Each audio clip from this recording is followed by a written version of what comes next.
right. Oh, yeah. Shalom. Shalom to everybody listening. And special shalom to the Hebrew Israelites as well. This is Ronald Dalton Jr. And this is Tina Matthews. Welcome to another edition of the Hebrews to Negro Show. I am so glad to be back on with our brothers and sisters in the truth. And definitely grateful to be reconnected with my brother Ron Dalton.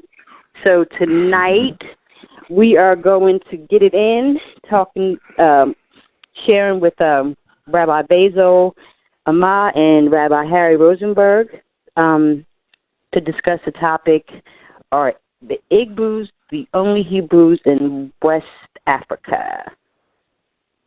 So, Rabbi Akwetey, are you there? Yes, sir. And Rabbi Rosenberg, are you with us right now? Yes, Shalom. You hear me? All right, we hear you loud and clear. So, Basil, I'm gonna pitch it to you because basically, in this discussion today that we're gonna have with both rabbis, it's important that we really cover the grounds on the Hebrew Israelites in Africa because there's way more evidence of Hebrew Israelites in Africa other than the Igbos, the Lembas, and the Ethiopian Jews. And with that being said, at least that basically opens up a huge window in regards to the slave trades that happened all the way from Senegal, Gambia, all the way around Liberia, Sierra Leone, to Akan land, the Ga, Ewe, and even to the Yorubas and the Igbos, and even if you go further into East Africa with the Bantus people. But Basil, you can go ahead and start with the discussion in regards to are the Igbos the only Hebrews that people talk about in West Africa? Thank you very much, Mr. Ron, Madam Tina, Rabbi Rosenberg. Thank you for giving me the opportunity to share about the ancient Hebrews, as we now call them. 2 weeks ago, a claim was made by my elder brother, Remy, about the Igbos being one of the five ancient communities in the world. And though I disagree with that statement, I'm not arguing with my brother Remy. I just wanted to make it clear that that claim is not accurate. There are more Hebrews on the continent of Africa than the five that he listed 2 weeks ago.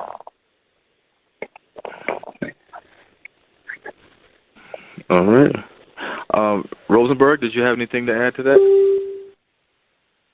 Yeah, I'd love to just chime in for a second just so we can, this conversation should hopefully be all about clarity.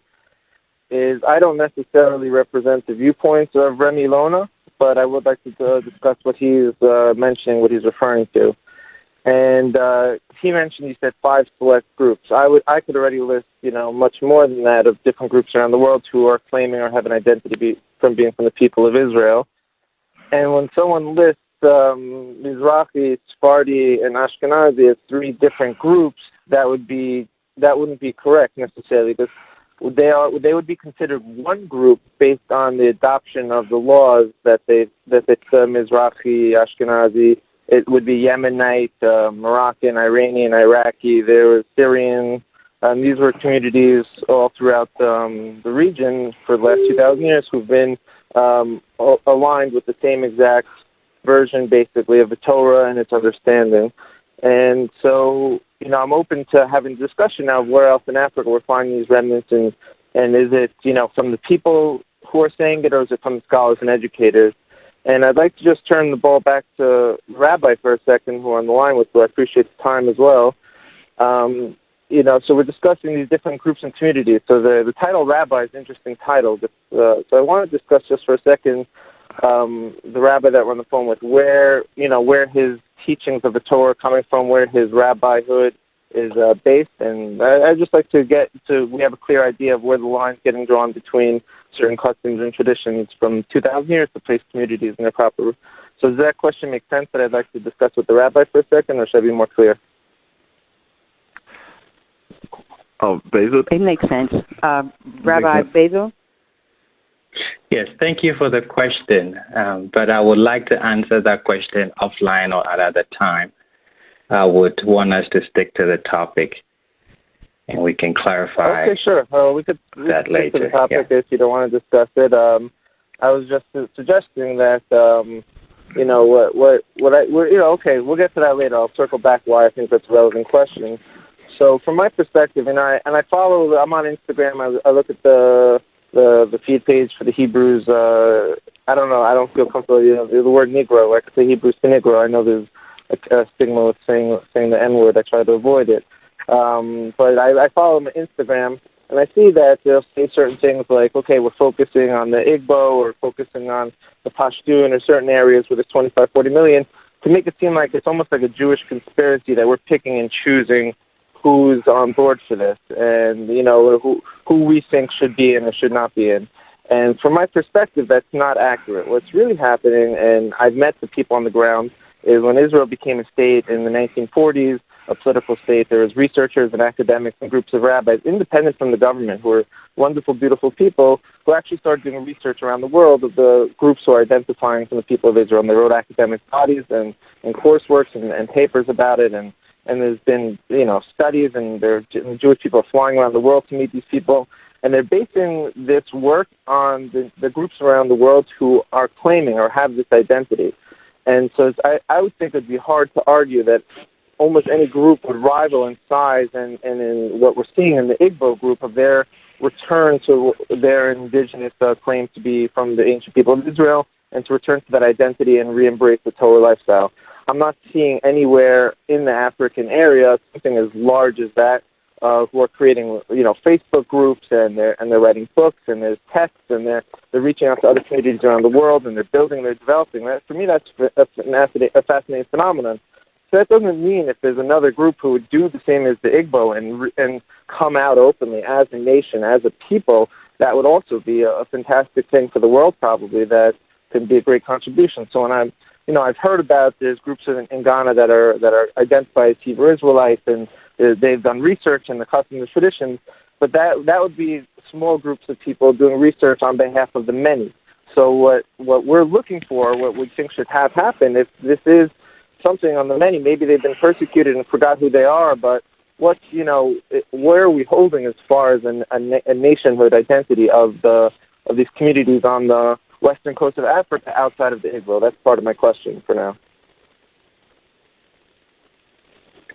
If that makes sense. Yes, that makes sense. Thank you for your question. If you can give me a few extra time to answer this. A misconception that people hold of the ancient Israelites is that we are a lost tribe. The truth is, we are not lost at all. The reason we seem lost to the world is because the world is unaware of our true name. We are actually identified by the wrong name. When we think about the ancient Israelites, Jews is what comes into the minds of most people. But the word Jew does not appear anywhere in the Bible's original text. Although the name Jew is commonly used to identify the Israelites, the name does not exist in the original text of the Bible. You will see Yehudi, Judahite, or maybe Judean. If you should travel back in time, let's get it straight, and you met the ancient Israelites and you call them Jews, they will stare at you blankly because that is not their designation. Therefore, if we use the name Jew in our search for the tribes of Israel, we're going to come up empty. And we have proof of that. Since this was not our true designation and we did not call ourselves such, then a search will end up with nothing. When you do and find us, however, by our true name, you will find many of us still with the original ancient tongue that the text of the Torah was written in, customs and traditions still preserved intact and carrying on exactly as you read in the Torah.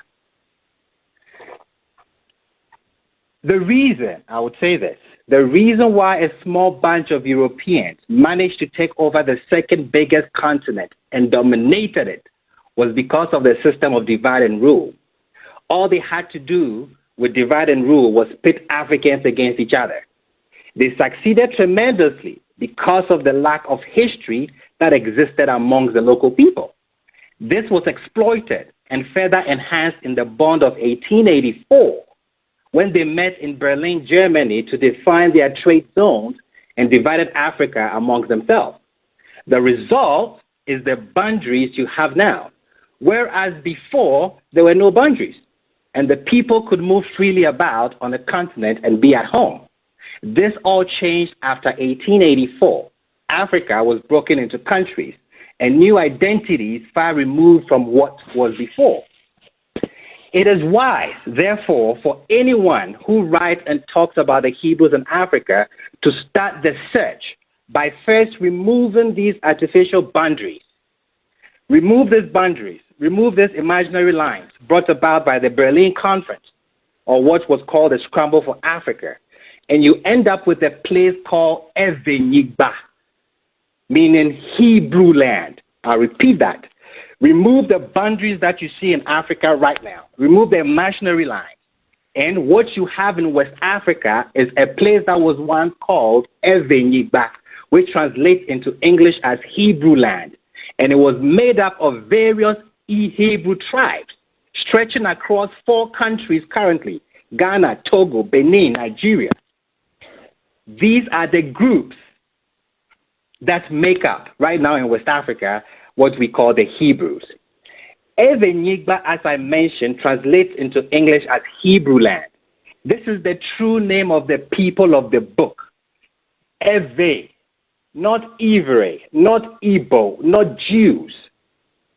Eve is what became Hebraicus in Latin and then was translated into English as Hebrew. So if you start off looking for Hebrews, you're going to miss us. If you start off looking for Jews, you miss us. If you start off looking for Igbos, you just find a group of people in what is now Nigeria. But this strip of land, that's called Hebrew land, Evenigba, which was to be named later as the Slave Coast during the transatlantic slave trade, was ruled by the Aja people, who are of the tribe of Judah, with their seat of power being Old Oyo before the advent of the Europeans. So before we talk about the Igbos, before we make any claim about Africa, we have to remove the boundaries, and then we can start talking from them. Otherwise, you're just going to do hit and miss. If you don't know the ancient name of the people, there's no way we can find them. Okay, thank you so much for the answer. Just to make some comments on what you've just said, and we can start and move forward. You opened up by speaking by saying there was a stigma in the world today with the term lost tribes. That and just to explain the initial inception of the term when it was used was during the First Temple period, when there was a split in the kingdom, when the Assyrian army exiled the northern 10 tribes who fled into the north and also fled towards the east. I'm sure exiles ended up in Africa at one point in life also, but obviously we do know they went in different directions, north and east as well. When that had happened, they became lost from the perspective of the Judean kingdom because they were separated from the Judean kingdom. And then as the Judean kingdom went into exile and they went to Babylon, then they came back to Israel, and there was actually sages and scholars in the time of Ezra and Nehemiah in Israel writing down code of law and redacting law. They were referring to these missing people still as the lost tribes. So when, let's say, a certain group will come back from Africa, if they're from the tribes of Judah, they necessarily wouldn't be in the category of what the Jewish people would use the term lost tribes for. Because the lost tribes really pinned to the 10 tribes, in Hebrew called the Aseret HaShvatim, the 10 tribes.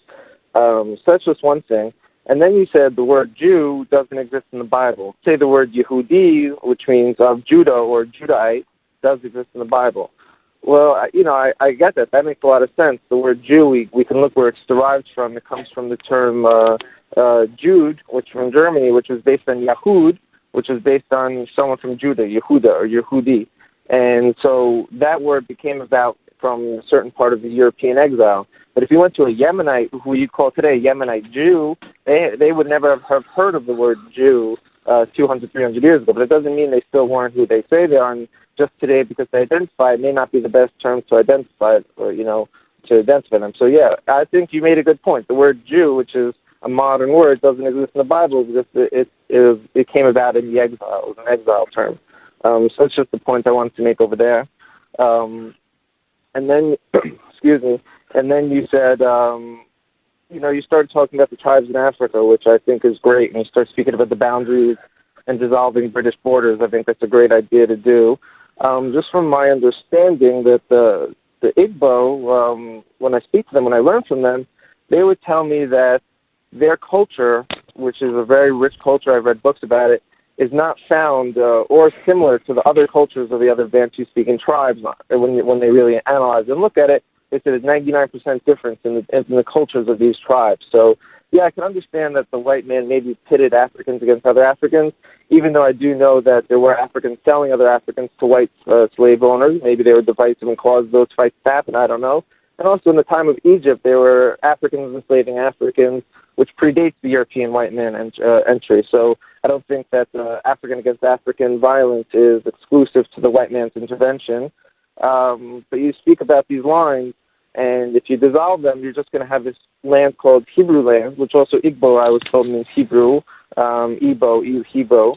The question is, again, it's going to go back to my original point. So you, as a detective or an investigator, are going to come up with a theory based on the names of the regions and certain things that you lay out, which may make a lot of sense on paper. You're suggesting that large groups of people are from the house of Israel. What I'm saying, are those large groups of people actually doing anything about preserving what they've heard from their parents, if they are from the house of Israel, making movements, have an identity? I mentioned to you, Rabbi, that there was another community in Ghana that I had a relationship with who said they're from the people of Israel. And you mentioned to me that yes, indeed, but they were from a different tribe. They weren't from your clan or your tribe. So I'm wondering, what's stopping this unity? Like what I see with the Igbo, what's stopping the books being written in the Facebook groups and this amazing unity? What's the objectives in the way that it's right now just not a one-man show saying it's you, but it's not a scaled, large operation. It's more of an idea or a thought based on people. So, and you said if you strip their culture raw, you'll see they're speaking Paleo-Hebrew. I get all of that you think that there's all these signs. But the question is, what about the identity? Where is that going to come and shine into the world? That's a very good question, and I'll start with identity. See, the problem with, let me not say the problem, but being something is a cultural identity. There is no need to broadcast that to the world if you're comfortable with who you are. Like I said, these customs that we keep that are from the Torah are not religious customs. They are our culture. We do them instinctively without thinking about them. So coming on Facebook to broadcast that I am Hebrew is something that we don't do. It is our culture. Nobody in America comes and broadcasts, hey, I'm American. No, that's your culture. We've known this growing up. Well, so we don't need to have Facebook pages broadcasting this. That's the difference. We're not trying to show the world that, hey, this is who we are. No, this is our culture. If the world cares to know, they come to us and we tell them this is who we are, and we prove it by our cultures, we prove it by our customs, our traditions, our history, and then the language. So it's not, I know you're trying to find the Hebrews. That's why you want them to be on Facebook, and that is okay. But to ask what we are doing to broadcast this or showcase this is nothing that I think is a necessity, because we're not trying to prove anything to anybody. Yes, we're trying to reach out to our families across the Atlantic where their slaves were taken from Evenigba to the rest of the world. We're trying to reach out to them, but it's not to broadcast who we are, because we don't have identity crisis. Right. Thank you, Rabbi, for the nice response. So I want to ask a furthermore, deeper question. You're saying that your Hebrew identity is not, it's a culture, it's ingrained in you. It's not something you need to showcase because it's what you guys do. But I would argue and say that the Torah is not necessarily just a culture thing. There's a lot of commandments in there that it requires us to do still today in the exile.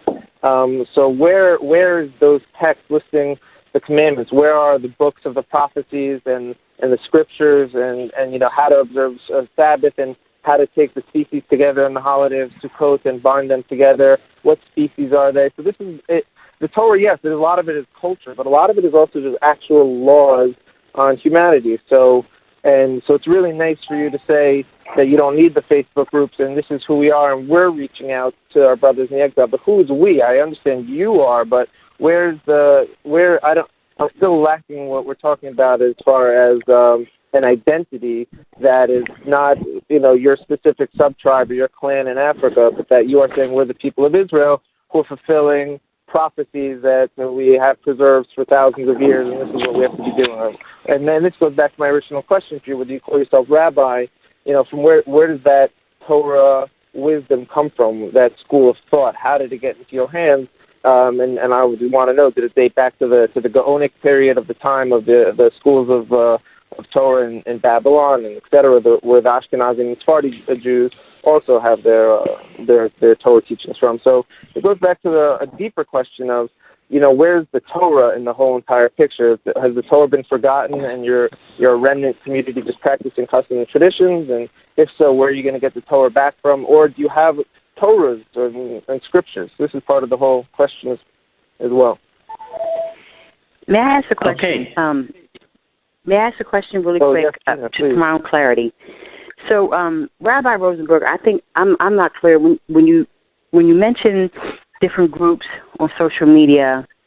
Are you referring to like different camps that are proclaiming that they're Israelite, or different organizations? Like when you mention Facebook groups, are you speaking about specific groups, or are you talking about in totality? Well, I'll list like a few offhand. So right now there's groups where I see Igbos, sharing Torah and discussing national identity and building up under the foundations of Torah. I see specific groups where they're relating and speaking to other groups around the world who have an identity to being for the people of Israel. I'm seeing that with the Pashtun in Afghanistan as well, where they're making Facebook groups called, from the House of Israel, and they're reaching out to other groups. And it's happening in India and Japan and with the descendants of the Inquisition in Portugal and South America. There's kind of this, like, what part of my work is doing is seeing who's saying that we're in, who's saying that they are from the House of Israel, not who do we think would be because of certain geographical names of maps and names that they're, specific anthropological identities beyond that of who's actually, as a nation, identifying as from the House of Israel. That's really my main question. And all this evidence about Africans all throughout Africa, of Hebrews all throughout Africa, is exciting to me. That sounds great. Let's weed them out. Let's find them out. Let's unite them. Let's create a voice. But so if we're not there now, if that's not where we are now, what would be the next steps to get there? To see it. Will these people adopt the Torah? Will they return to the Torah? Or do they have a Torah? Do they not have a Torah, etc.? Okay, Rabbi, when you say groups, that's the problem. We don't have groups. We belong to tribes. That is that's what the Torah tells us. I understand how tribal... so I understand that. Correct. So when you say groups, I'm looking at Facebook groups. We don't do groups. Okay, we do tribes. Right. For example, in Afghanistan, they have 25 million, the Pashtun, who identify as being from the 10 northern tribes of Israel. Amongst the Pashtun, they have different sub-clans and sub-tribes that only intermarry with each other, and they live in different regions, and they've evolved into their own unique customs and traditions. Something that happens amongst all 25 million of them is they call themselves Bani Israel, the children of Israel. And they'll start to list all these customs and traditions that they're doing that are from the House of Israel. And, if you look 500 years ago, this is the case. 1,000 years ago, they've been there for 2,700 years since the tribes of Israel went to the Far East. So when I'm speaking about, it's very clear for anyone who would look at these people for a split second to say, these people are not only practicing customs and traditions of people of Israel, they're calling themselves on the name of Israel, on mass, not a few educated scholars trying to go around the villages of Afghanistan convincing people who you really are, which maybe you may have to do to certain Israelites. But I'm showing you that that's what I'm seeing in Afghanistan. That's what we're seeing in Nigeria. It's 40 million there, 25 million there. We're almost at 100 million people between two nations. So I could imagine how many hundreds more would happen according to the groups you're speaking about. But where are they now, literally now, as far as this identity and vis-a-vis the Torah and keeping the laws of the Torah? Okay, so we have tribes. We have the tribe of Gad. We have the tribe of Dan. We have the Anglo-Evers. We have the Judahites. These are all tribes that are resident through these four countries that I mentioned, from Ghana to Nigeria. We've been keeping the feast of Yahweh. We've been doing the circumcision. We've been, let's take the Passover, for example. Is this eighth-day circumcision? 8 days circumcision, yes. Before we get to the circumcision, so you're saying now on the well, I just want to clarify. You're saying on the radio now that all these tribes that you're mentioning outside of the Igbo are practicing eighth-day circumcision en masse by the millions and the millions of people. Is that what you're saying? That's what I'm saying. And we started doing this from the 1500s. Before then, before there was an Igbo in Nigeria, because when we were migrating and we got to Nigeria, there was no Igbo. Mm-hmm. Right. So no, I was just not under the impression that there was millions and millions and millions and millions of people outside of the Igbo doing eighth-day circumcision. So that was something I would look into and verify to see if that's actually happening. But that would be something that, it's like what I'm under the impression of, most of these tribes that you're mentioning really have much not to do with each other culture-wise, especially in relation to the Igbo. But if you're telling me that, no, across them there are these things that are happening that are going beyond their specific tribes, like eighth-day circumcision, that's something that should be looked into and explored. But like I said, this is news to me, so I'd want to hear more things like this that you'd want to discuss that are across the board amongst the different tribes that you're mentioning, that the Yoruba and the Igbo are both doing. From my perspective, I actually heard stories from some Igbo men that when they were on the slave ships brought to America, they were I wouldn't use the word disgusted, but they weren't comfortable being next to other males that weren't circumcised from the Yoruba tribes. And I didn't know the Yoruba tribes were doing eighth-day circumcision today. So that would all be news to me. Yes, so that's what I was saying, that you had mentioned groups, and I'm saying no, we are tribes. And these tribes across these four countries do perform these traditions that are in the Torah, even more to the detail than the Igbos, or even the 5 ancient communities that was mentioned. Let's take the Passover for a second. Do you know any supposedly Israelites that paints the doorpost with blood today? I've heard of it happening in places in certain villages in Afghanistan, but I wouldn't say that I would be able to quickly point out who's slaughtering sheep and painting the doorposts with blood. Is this something that the Torah tells us to do?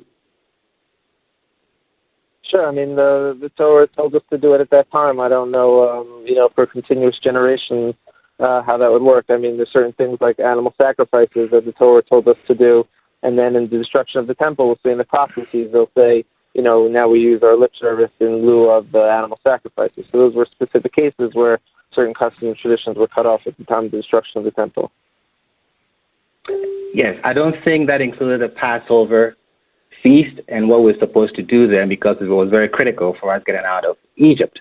The reason I'm asking is because we do it to the T. We were doing this before we met the Europeans. When they met us, they when you say we, who is we? I'm talking about the Arabs in West Africa. So you come to my tribe, the tribe of Gad. Let me explain to you what we do during the Passover feast and the detail. So your tribe is the tribe of Gad of Africa? Sorry to interrupt. I just want to be very clear when we're speaking. Yes, the tribe of Gad. We are the Gadites. All right. Is there like a population, like on Wikipedia, for this specific tribe of of humans? Is there like a reference to them as an identity? Yes, you can look them up on Wikipedia. Just type Gas in Ghana. G-A, Ghana. And you see, that's great. even misleading because we actually span these 4 countries. We're not just in Ghana. You find us from Ghana all the way to Nigeria. You find us in the Congo. You find us in South Africa.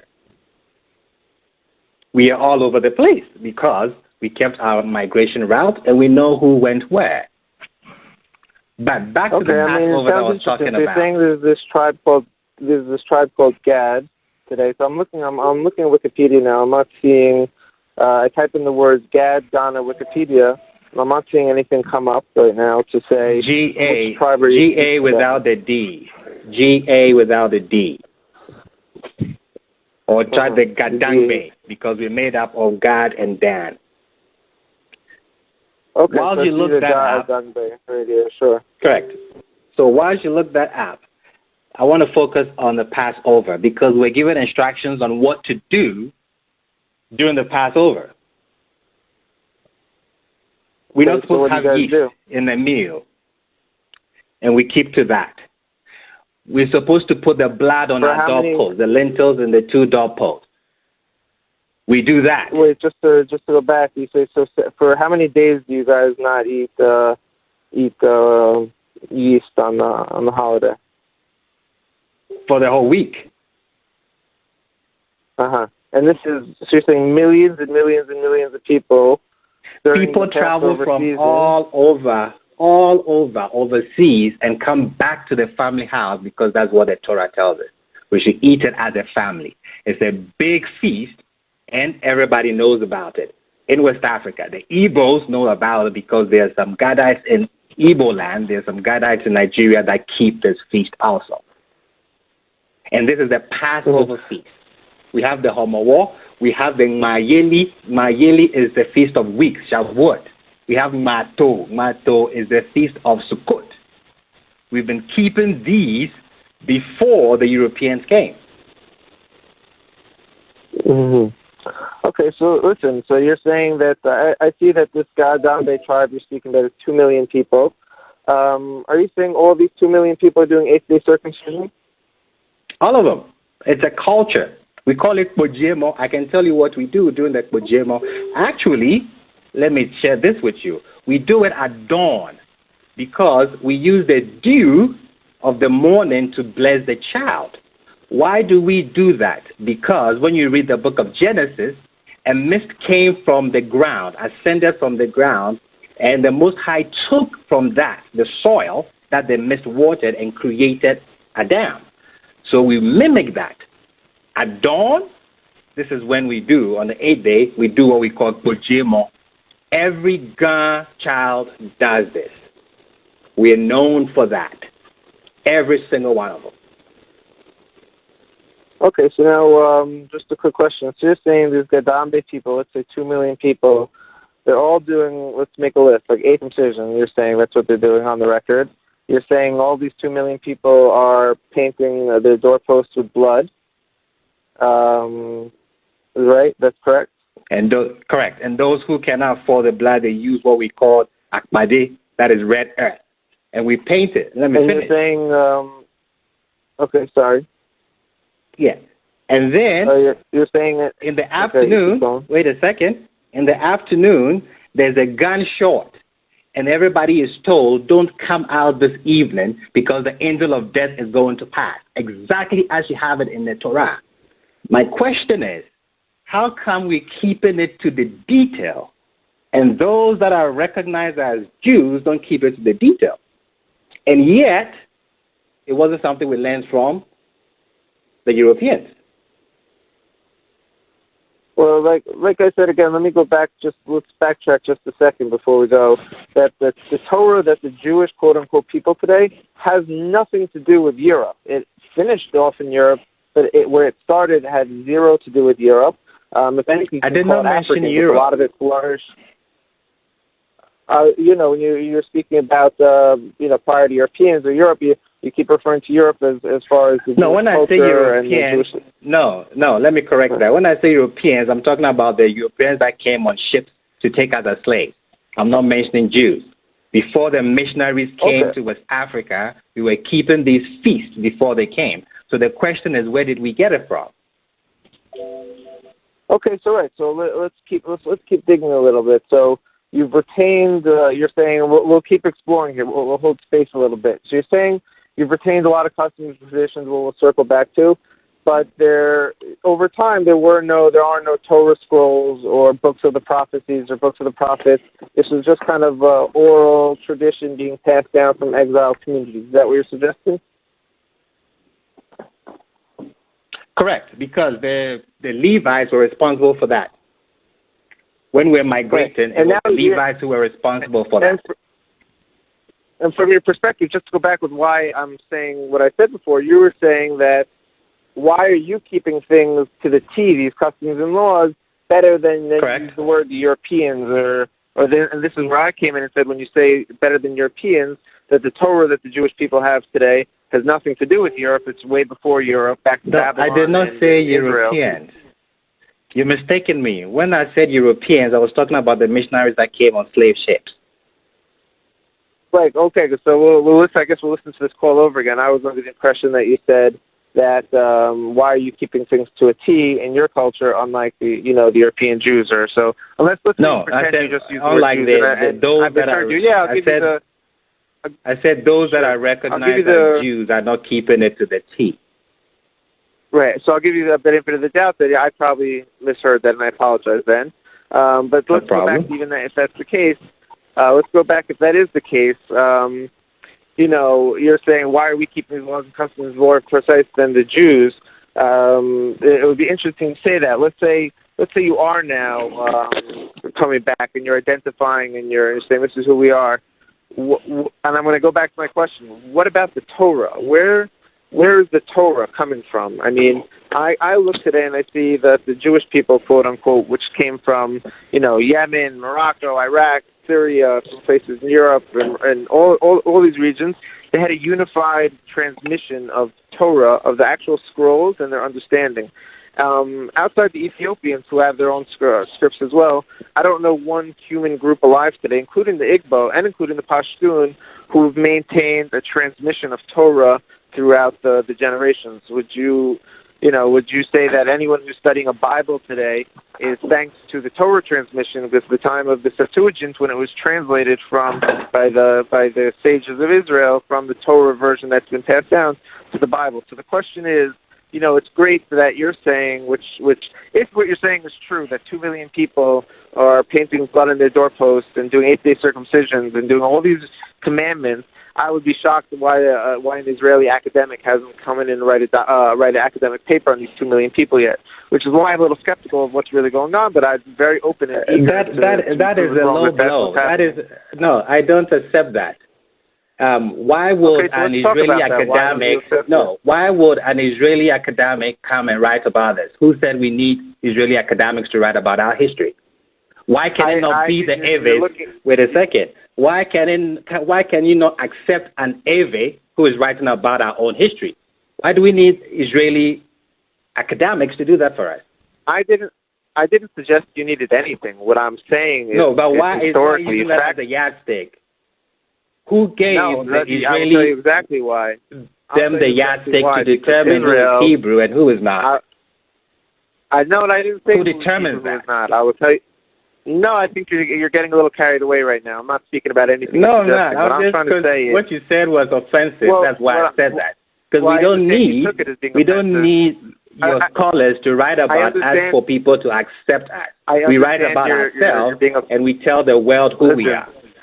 That as an offensive comment, and I'll re-explain why it wasn't an offensive comment and why you've misunderstood everything I was just said. When I say you keep saying we don't need, and I'm not saying you guys need anything. I'm not saying Israeli scholars are in charge of who is and who isn't from Israel. What I'm saying is, for the last 50 to 60 years, millions and millions and millions of dollars get poured into philanthropy for institutions in Israel who have educated scholars who are non-biased, non-political, non-biased people who, for the love of their life, have a passion for searching around the whole entire world for people with customs and traditions that date back or that are aligned with the people of Israel. They're not doing that because you need them. They're doing that because they're fascinated and they love it, and it's their passion and it's their calling, and they're not trying to convert anyone. They're not trying to be political. They're just doing it. So I would say by now, statistically, someone would have documented that there's 2 million people doing 8th-day circumcision and painting blood on their doorposts.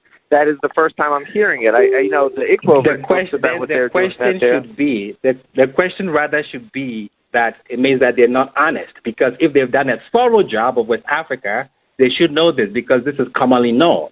It means that your academics are not being honest; they're being biased. Well, because if they do know history, and they've known, like what I just said, let's remove the boundaries. Have they done that? Have they come to talk to the people? Have they followed the migration route? They haven't done that. So when you sit and you try to justify that, okay, because of your Israeli academics, what makes them academics and don't make us academics? You're again understanding what I'm saying right now. No, because you're saying that. I'm saying that because that was a low blow. I'm telling you, as an academic, I'm telling you as someone who studies the culture, someone who lives the culture, and I'm telling you from the horse's own mouth, you don't need an Israeli academic to confirm anything that I'm saying. You have to come to me, you have to come to us and do your research. So what you should do is you have to go back to them and ask them, why don't they know about us if they're not biased? Right, so that's what I'm trying to get to, and that's what I'm trying to say is, why don't they know about you? There's got to be a good reason. We got to get to the bottom of it. But I'm looking around because maybe they're prejudiced. Maybe it's just the Igbos they are interested in. Because if you know about the Igbos, you see, if you know about the Igbos, then you should know about the other tribes, because we predate the Igbos. Like I said, when we were migration, doesn't mean you're from the same family as them. No, we are one people. We are all Aves. Some of us were migrating before they were migrating. All right. I got it. So you're saying, that they're biased, they're prejudiced, they're not looking at their must be liars. You're saying all these things, but I'm going around the whole internet trying to find what you're talking about. Where these 2 million people, where I could read about the 8th-day circumcision, where I could read about the blood on the doorpost. If this is happening amongst millions and millions of people in their culture, and today in the digital world, this would be something that would be apparent. Not hidden. It is apparent. It's apparent. I'm surprised you don't know about it. That's the problem. Brothers, I'm going to interrupt you because we may have to have a part 2 to go into that question a little further. But I know that Brother Ron had a question or he had a comment, and then maybe we can table that specific question and move on to something else. And then if you guys are available and willing, we can come back for part 2 and delve deeper into that, because it's a valid question. Why don't they know? And Rabbi Bezo, it's valid what you're saying. We have our own history, and there are a lot of underlying factors at play when it comes to the knowledge and history and culture of melanin people in Africa and in the States. So that question, that discussion probably deserves its own show. But Brother Ron, I know you had something to say. Yeah. What I wanted to say to Harry Rosenberg is that they, when you look at all the different research and facts that's out there, like when you look at because I study DNA a lot, and DNA, of course, can exonerate somebody from being committed a murder versus somebody that's innocent, versus if you're the father of a child and they want to say if you're really the father, use DNA. So when they did studies on the different people, like the Igbos, the Yorubas, the Ga, the Akan people, Akan land and Yoruba land, what they found was, this is a study done at the University of Ibadan, which is in Nigeria, the National Human Genome Center at Howard University. These are different geneticists that have done studies on this, and they basically said that the population genetic difference between these groups of people in West Africa is less than 1%. So what that means is that the Yorubas, the Igbos, the Ga, the Akans, the Kikongo, the Cameroon, the Bamileke, and a lot of other West African Bantu tribes are 99.9% basically the same people. They're all the Bantu's people. And the word Bantus actually means basically like the people, like group of people. So when you see Baganda, Bakongo, you look at all these different words that have Ba in it, which they used to have back in the day, that basically means that they're the people of this certain group. And so when you see 8th-day circumcision, like if I talk to somebody from the Bamaleke tribe and they say, oh, we circumcised, and then you say, well, what day? And then they think to their head, oh, we circumcised on the 8th day. They're not just pulling this out because the Europeans taught them this. And then if you go to East Africa and you say the same thing, and you ask them these questions, and they tell you exactly the same Hebrew traditions and customs. Now, this is an interesting thing, and I talked about this in the last show. In the Arabs, they took slaves on East Africa, and they took the slaves all the way to India, to Indonesia, Java, to China, to Japan. The Chinese people documented about all these things about the black slaves they were getting from East Africa that were Bantus people. But of course, when you're reading this text in Chinese, they talk about they call them different names like Zengji, and they talk about different laws like the Dashi law, the Daquan law, and the Zunzun law. You wouldn't know what that is unless you ask a Chinese person that speaks Mandarin or Cantonese what this is. But if you also read their text, you will see that these people are actually Bantus people. Like, for instance, some of the people that were taken from the East African coast were from the Malawi Chua tribe. And the Chua tribe in Malawi, they are Bantus people, and they came from the Congo. And from the Congo, they went to Zambia, and eventually they landed into Malawi, which is near Mozambique and Tanzania. But the Chinese documented in their books that these people that they took, they were black. They didn't eat the meat of pigs, dogs, and donkeys, and horses. They circumcised. Every seventh day was a day of rest. They basically they sacrificed, gave drink offerings and cake offerings only to the Queen of Heaven, which is in Jeremiah. They were doing pagan things, and they didn't collect business loans or interest. They didn't. I mean, it's a lot of things that they talk about they did, which basically stems from Hebrew traditions and culture in terms of purification laws, dietary laws, sacrificing of animals for sins, new moon festivals, the different feast days like the Passover. All these different things were what the Baptist people were doing from the Ga and the Ewe, the Igbos. Even when you look at the languages of the people in the Congo that speak Kikongo and Lingala, these people actually tell me what these words mean and how to say them. And you go looking in the Hebrew Strong's, and it's basically the same thing. And this is why the Europeans, when they came into Africa, they documented and wrote books about the languages of the Congo people, the languages of the Ewe people, the languages of the Kikuyu and the Kamba people, the languages of the Yoruba and Igbo people, because they, in my opinion, they knew that these people were Hebrews. But social media is not going to talk about all these Hebrews in Africa because a lot of them, like the Bible says, they're going to lose their tradition, they're going to lose their heritage of who they are. That's all part of the curses of Israel. This is why you see a lot of people in West Africa, Senegal, Gambia, from the Serer, the Tukulur, the Wolof, the Mandingo, and Sonike tribe that are worshiping Allah and Islam, but they don't know the ancient script goes back to ancient Hebrew and Aramaic. But the only people that would know that would be the people that are in the British libraries and Jewish libraries, because they actually have the scripts of the people that spoke these ancient languages. Of course, things are now different, but back in the day, different scholars like Askia Muhammad, Leo Africanus, Muhammad Bello, and different people documented that these people over here in West Africa were originally Jews. They were originally Jews, and they were infidels. They did not worship Islam. They had one creator God, and they had all these Hebrew traditions and customs. They knew this because they were of a different nation. The Hausas, the Tuaregs, the Fulani, all these people, the Moors, they were different people than the Bantus people that were in Africa. What Akwetey is trying to tell you is that we are all the same people. And different tribes, they all have Hebrewisms and traditions and customs. Sorry.